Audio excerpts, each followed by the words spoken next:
Hello movers, and welcome to today's video where I'm going to be sharing with you 3 simple movements that you can do pretty much anywhere. You don't need any equipment, and it's a nice practice to start building core activation and strength, glute activation also, as being able to access the glutes, activate them, and start building a little bit of strength there too. And also some movement practice when we incorporate upper body, lower body, and a little coordination. Okay? Very excited to have you here. So we're gonna start with movement number 1. First movement is gonna be, we're gonna start on our hands and knees.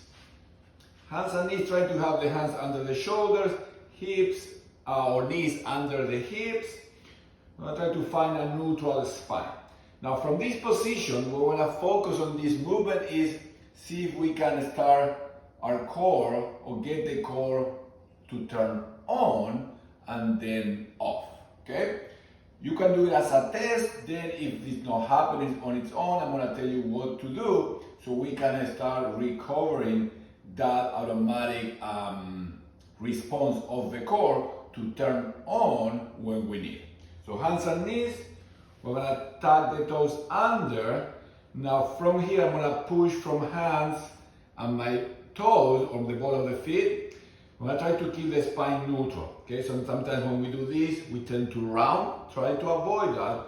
Keep that neutral, push, and we're gonna see or feel if our core, these muscles on the abdomen, are turning on or not. Okay? So push, lift. If they do, okay, can I breathe through that tension? And then bring the knees down. I should let it turn off. And we can practice that. My idea when we start getting into the training portion will be to do around 30 seconds of that, but not holding for 30 seconds, just holding for 2-3 breaths if that core is turning on. It may be pretty challenging or it may be very easy for you. You can let me know below how that first movement, so from hands and knees, lifting the knees, how that one felt.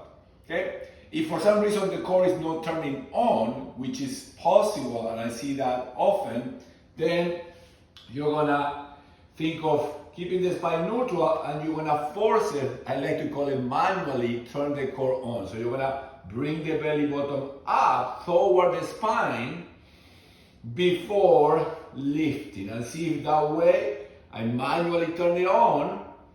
I'm able to, or try to keep it on for maybe 1 breath, turn it off, and then practice again. Okay?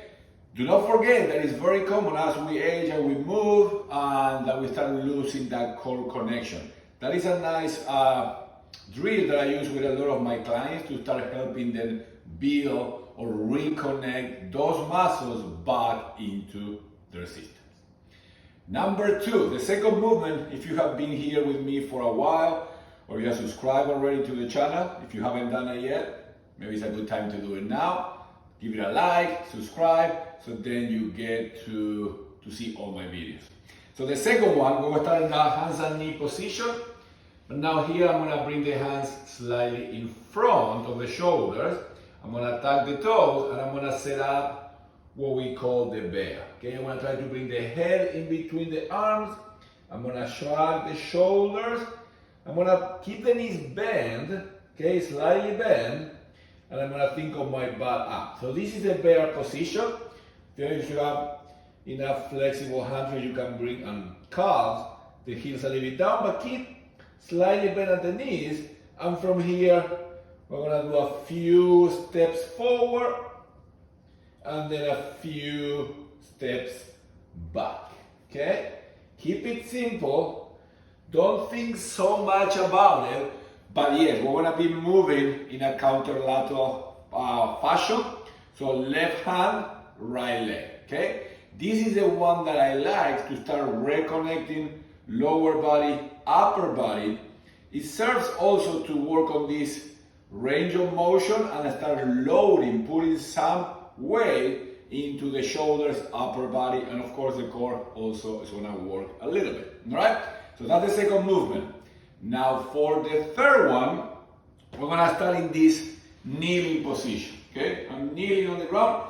If this is a little bit the same with the other ones, right? When we start on the knees, if you don't spend much time on the ground, it may feel, and if you have a hard floor, then the knees may be complaining a little bit. So you can always put a little bit of a blanket or a towel under the knees. That's completely okay. After you spend more time, then you start getting used to, and they don't hurt anymore. Also, in this position, it's okay if this is challenging, okay? In order to come here, I need to have enough range of my ankles, on my knees, and sometimes a lot of tightness on the quads make this position pretty challenging, and that's okay. If that's the case, you want to spend more time, you want to recover or reclaim this position. But you can start by adding maybe a yoga block in between, so I don't need to go so low, maybe another blanket, so you can put a blanket on below the knees, and then in between here the legs, so then I can stay there, okay? Another blanket or another pillow, something like that, so then I reduce the range. Now, for the movement, I want you to start here, and here normally we tend to spend a lot of time with the tuck-in position, the pelvis. So you're gonna go for a little more slightly butt out, that will be a little more neutral. I like to feel the seat bones on the heels. And then the upper body, just leave it in a neutral position, don't worry much.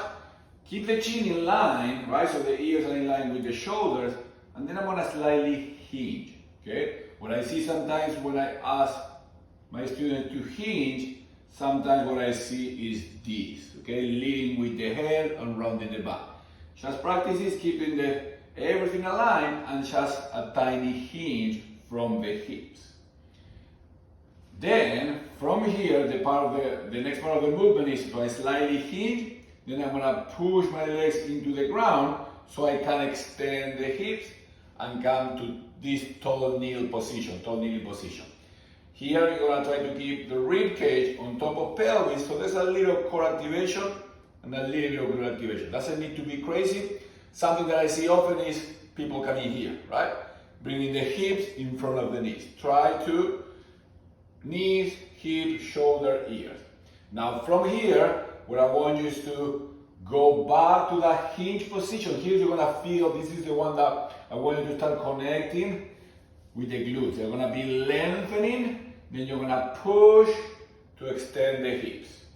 You can inhale in the way down, lengthen, hold for a moment, push to extend, and then go back. Okay, so that is the third movement. So first, just to do a quick review, and then the goal will be to practice each for around 30 seconds. 30 seconds one, take a break, 30 seconds the next one, 30 seconds the next one.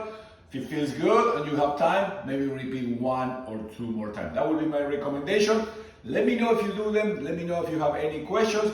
A quick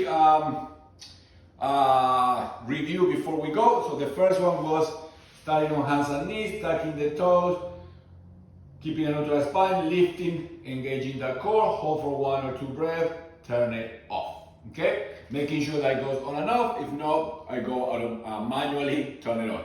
Then from there, hands and knees, slightly in front, tuck, set up the bear position, and then take the bear for a walk, okay? Forward, and then back. The best you can, breathing. If you can, have a little fun. That's a nice one to have fun. 30 seconds, take a break, and then we move into the last one, the kneeling, slight hinge, press, tall kneeling, inhale down, press, come back up. 3 very simple movements.